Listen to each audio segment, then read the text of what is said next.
Alright guys, I want to tell you a story about a boy.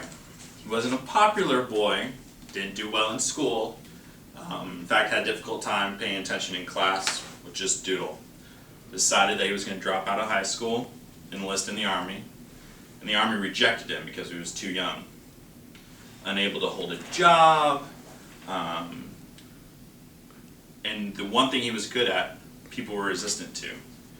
So he became bankrupt. Now this would cause many of us to give up. Well, almost 500 successful films later, Walter Elias Disney created one of the biggest, largest entertainment empires in the world, complemented by many marketing products, memorable characters, and theme parks that span the globe to many continents and countries. In a day and age where we deal with everything from steroids to twerking, where role models are difficult to come by, it's comforting to know that Disney puts out a product that's family friendly. But back to that young man. People weren't supportive of Walt Disney's dream to become an animator. Unable to find a job as a cartoonist, his brother Roy actually hired him to work at creating ads for movie theaters and for newspapers. Him and a gentleman, Fred Harmon, created cartoons called Laugh-O-Grams that would air before movies.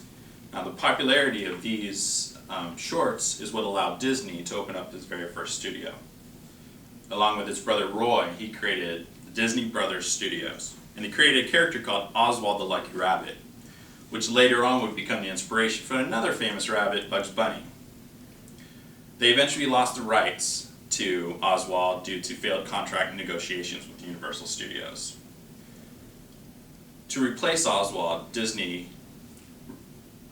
came up with a character based on a mouse that he had as a young boy and named him Mortimer. Well, his wife hated the name. She said it was too snobby and instead suggested the name Mickey Mouse. Walt Disney eventually earned his very first Academy Award based on the creation of Mickey Mouse.